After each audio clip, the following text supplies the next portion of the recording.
Alright, so if you've been on the internet frequently or on YouTube in the past about 2 or 3 years, then you probably heard or seen something related to JoJo Siwa, who was somebody who was responsible for some of the worst content ever conceived by mankind. Well, at least in my opinion anyway. But anyway, so JoJo Siwa was a cast member on Dance Moms, then, you know, that show that everyone gives a fuck about. And you always see these hatred compilations like, JoJo Siwa rudest moments compilation. I mean, like, okay, it's fucking Dance Moms. Like, you really expect this shit to be real? Like, I was never an 11-year-old girl that had like a mom that would just leave the TV on for no reason, like she'd go on her iPad at 1 o'clock in the afternoon or whatever. But no, actually, people like this stuff. It has 207 episodes. You can get that far without somebody actually enjoying it. Hey everyone, it's JoJo. Welcome back to my YouTube channel. You guys, today I'm about to give you all a car tour. Jesus Christ, shut the hell up. How do you have the energy to even do that?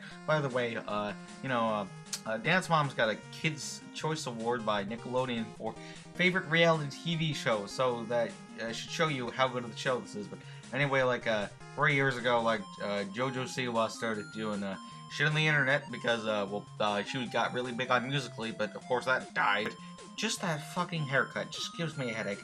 Besides, who the hell besides JoJo Siwa, does that? But, okay, you see, JoJo Siwa is a vlogger, and, how do I feel about vlog channels? Well, there's some of the laziest channels on YouTube, okay, if you've done things on the internet before, yeah, I've done minor things like that, but it's not frequent, and JoJo Siwa just, gets kind of paid to be loud, I guess. Hey everyone, it's JoJo. Welcome back to my YouTube channel. Today Why are you screaming? because I have to chill. She also attempts at, making, random skits, but, she doesn't even try to make them the most real bit real. That one! Let's play real life! What? Like this.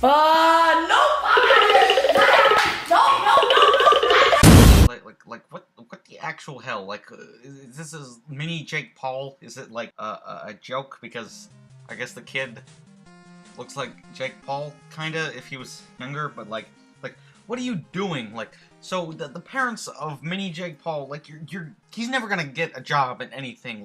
I imagine him at the interviews, it's like, oh, well, you're perfectly qualified for this position, but, you play the role of, freaking mini Jake Paul, so you're not gonna get a job in anything. What are you doing, parents? Okay, I've seen some pretty obnoxious kid YouTubers before, so, I'm guaranteed that, this girl's probably, what, 9, 10, 8, maybe? She's 6 feet tall though, so she's JoJo's 15. Yeah, JoJo Siwa is 15. I'm 15. Oh my god, come on. Seriously. What 15-year-old acts like this? No, I can appreciate trying to enforce a positive message on children, especially considering your age. I mean, I can't freaking do that. I'm cursing every 5 seconds, so, basically, but she's doing the most insulting job of enforcing positivity beyond stupidity. Basically, it's oh, people don't like you. They're just haters. As long as you don't give a shit about what they say, they're just haters. That's not something you should be teaching children. You need to teach them to reason with one saying, and maybe the concept of feedback, or just, not just, oh, they're just haters. It also doesn't help that her music videos are some of the cringiest shit I will ever see in my life. Now, why are you turning the radio up? Why, if you're getting out of the car, why are you tying your shoes when you could have been tying your shoes when you were putting 10,000 pounds of glitter on everything, which I'm pretty sure isn't even allowed on actual baseball fields? But the team is the Funky Frog, so you expect the mascot to be like a frog with sunglasses doing the nay-nay or some shit. No, it's just, what, why is it a bear or dog or something? Well, actually, I actually had to do some research that was unintentional to discover this. I primarily discovered this because of an Instagram advertisement, okay, so, but it turns out that the dog thing is just a shitty reuse of a pre-existing thing. Now, in real life, JoJo Siwa has this dog to tie in with her bow fetish. Normal. But no, this hair is so cool. 3, 4, 5, 6, 7. I think I probably have about 40 bows in my hair right now.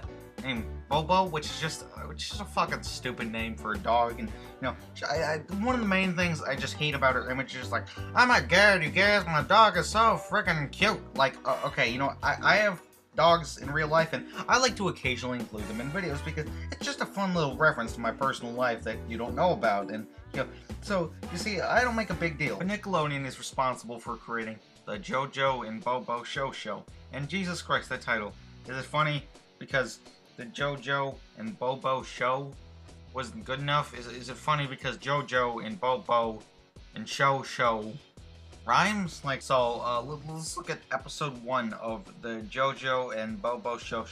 So the series is presented in a vlog format, which doesn't make much sense considering she only does vlogs. And the point in the animation, like, what do I even need to say? Like, what is it?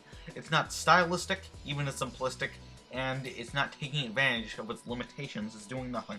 Okay, so the first plot of the first episode is that the purpose of getting that sweet 5-minute mark, so they describe a bunch of random facts about Nebraska, which serves no importance to the plot, which I feel sorry for anyone living in the state because of JoJo Siwa talking about her concert, which she's performed at like mostly shitty malls and Nickelodeon's Kid Choice Awards, and they use all her music in this shitty lip sync battle show, which the Bowbow costume in the high top shoes video was a blatant reuse of that didn't make any sense. I've even had 15 songs, and she has one album with 4 songs on it and 8 other singles. Not even. Okay, so the plot, the genius plot of this first episode is that JoJo is performing live, and then she twists her ankle, and then Bowbow does a stupid dance, and just to combine with the stupid and lazy animation, just the amount of poorly animated movement and reused animation, making up 90% of the budget, making it so it's slowed down, so it's very easy to lip sync. Also, the plot of this episode is really good when half the script features a character that never pops up in the show ever again, named Denny the Mailman. This crazy motherfucker right here. And half the plot, it just never pops up again ever. I just find that random. And by the way, yeah, I know that I'm not showing any audio-visual clips that specifically prove that this is happening to you, so you don't have to watch it to determine if I'm right or wrong about my specific opinion, but, it's just copyright and everything. But anyway, so let's look at episode 2, JoJo's craziest flight ever. So the plot of this episode is that the in-flight entertainment is not working, but how the fuck are they advertising pretzels? But then it turns out that, quote, Bowbow has seen Jurassic Park 1, 2, and 3 128 times, end quote. But so they decide to fall asleep because with a fucking sleep mask that's in the shape of a bow. But then Bowbow does fucking ninja moves to press out pretzels. Then some weird ass people that barely even move, so they're basically part of the background because the animation is that lazy. But then so, she, what was that? Like, okay, she has one bag of pretzels in her hands, and then it just turns into 6 as they're thrown, and then we just ramble on. It's like, oh my god, Bowbow is so freaking cute. Okay, like, I like dogs and everything. I follow Doug the Pug on Instagram, but, Jesus Christ, this is not a good joke, or even a continuous little reference present in multiple episodes. But anyway, so, Bowbow knows the entire script for all 3 Jurassic Park movies off the top of the entire script for 3 long-ass movies off the top of her head. But so they go on like the intercom. Yeah, the pilot's doing a really good job here, and they're just narrating them. Like, okay, how'd you like it if I just made a video where I just started to narrate the B-movie script, which has been done not for purpose of means, because for the purpose of your entertainment, but no one wants to hear that, especially on an airplane with a screaming teenager who looks like she's 9 with that yee ass haircut that she has. And then we move on to episode 3. So it just starts with an intro that just shut the fuck up. And then, okay, so I realized that JoJo's character model has like a skirt on or something. Now, that would explain the choice of how shots are specifically choreographed, because it's really shitty reuse animation. In the airplane episode, I thought she had like a blanket or something. No, it's the bottom part of the JoJo Siwa character model, which just has like out of place looking skirt. Out all the place that the animators try to avoid because they know it looks stupid, but redesigning or making another character model, that takes too much time, so they just try to avoid it using it at all costs. And then, so basically, like they say some stuff that was never even established, and then so JoJo goes to sleep with a shitty makeup and the freaking lights on in the middle of the day. This episode, which barely even shows up in the episode besides the establishment, is that they don't actually show the action being performed. They just show like random snippets of it. But so Paris the poodle spills freaking paint all over Bowbow, and then they have a fashion show. But they were so lazy that they couldn't make more than one character model. So there's just a bunch of floating cameras everywhere, and then there's JoJo right there, and then yeah, 10 out of 10 IGN, everybody. Episode 4. I mean, I would never be a singer if I didn't dream. Now, I think JoJo Siwa only made songs because she had the opportunity to. Like I highly doubt that. But anyway, so basically the plot is that Bowbow wants to make. She wants to accomplish her dream. So she wants to be a unicorn on a rainbow with singing donuts and lollipops, which have singing bows, which JoJo Siwa didn't write, totally not. And the singing bows are going high top shoes, na na na na na na. JoJo does not say no to Bowbow. Jesus Christ, that is not a fucking joke. Okay, so her mom asked her if we could get some donuts and lollipops, but they don't show it, they just say it, because creating a Jesselyn Siwa, that's too complicated to make another character model. But every time another character model is needed, it's basically just part of the background, so say no. Her dream is that then they go outside, but they don't have a rainbow, and then they make a rainbow out of bows, and they just randomly stack them, despite the fact that's not how gravity works. Episode 5. Okay, so the plot is, because idea, Bowbow has a business that sells onesies for dogs that, even though dogs don't wear pants because they're not capable of taking their own pants off, so if they need to take a shit, then they're just gonna be rolling around in it because they can't take their pants off. So why would you make a onesie for dogs? And yeah, I get like there's outfits and everything. Like you could get the like humans wear pants because we're able to remove them by ourselves when we need to take a shit. So like why would you even make that? Okay, but anyway, so but Beans, who is just a new character in this episode, who I'm sure is based off a real dog or something, I don't know, but Beans makes a onesie for dogs, but the twist is that they have a motherfucking bacon zipper, so the ripoff is more successful, and then the dogs that can humanly vocalize are stuck in the onesies, and they're rolling around in their own shit because they ate the bacon zipper, because that's the only way that you could remove it, which was a zipper, except the zipper is eaten, it's made out of bacon, because logic. And then Beans, who is always sitting down, probably because they wouldn't want to make a sitting up character model, or just a walking character model. That's way too complicated. But then, so, basically, they just argue, and then they make a onesie that's entirely made out of bacon, so if you get stuck in it, you could just eat your way out.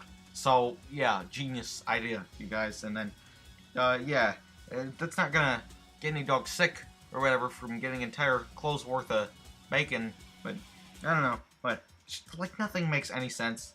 Episode 6, so a bunch of reused animation, which is present in every episode, but then Bowbow goes missing, and then and don't worry, because plot, JoJo can track Bowbow, and then yeah, I probably said Bowbow like 2 whole minutes worth of this entire video, but then turns out that Bowbow has a secret hideout called the Canine Condo, even though Bowbow is like a Yorkie, which wouldn't be worth the time to train it to be like an official police dog, like a German Shepherd, like a usual canine, because that kind of dog breed is good at that. So it wouldn't be a condo because it's a shitty fort under the bed, so it's not a condo. So wait, so JoJo, because episode has as a bow that can shrink herself and go under Bowbow's fort, which, even though the proportions on everything are completely incorrect, like, how could a dog secretly assemble this, and with the rest of the episode is just arguing in different locations, and then they establish a location, and then they argue in it, and then conflict resolved because, and you could say, Dr. X Henry, it's for kids, and you can't complain about it because it's for kids, and also you're a faggot. But no, considering I'm not a child, and this isn't a review channel for children, why should I have to review this as a children's show? Even if I was reviewing this as a children's show, which it is, by the way, if you didn't realize that, well, yeah, so children deserve so much better crafted content than this lazy, manipulative, unspecial garbage, and I'm sure Nickelodeon would totally give her a full Nicktoon to add to their lineup, and not just a mini web series, and just you know, like, JoJo Siwa has gotten a privilege regarding something so bad that could kill Nickelodeon, so Nickelodeon ultimately just needs to stop pushing JoJo Siwa. I'm not jealous. I would never want to be involved in something regarding a position with no major control of a network that's been dead for almost a freaking decade. And also before this, I just have to talk about her appearance in the 2018 TV movie Blurt, recruiting the Google, because it's in all caps, Blurt! Except I'm not fucking saying that because it sounds stupid. You're fine, Jeremy. Fine. Fine. It's really hot in here. It's really hot in here. Is it hot in here? You hot? No. I'm a little hot. I'm gonna roll down the window. My car, rolling down the window. You're being so weird. What? I am? Are you like going through puberty? What? Ew! No, Victoria! And no, I'm not. I already did. Almost a year ago. Worst time of my life. Why am I... But just like, I don't know, and JoJo Siwa just has the stupidest freaking haircut I've ever seen. Like, you look like a freaking Dr. Seuss character. That has nothing to do with the actual JoJo and Bowbow show. I just had to point that out, but anyway, I'm Dr. X Henry, and I'm signing off.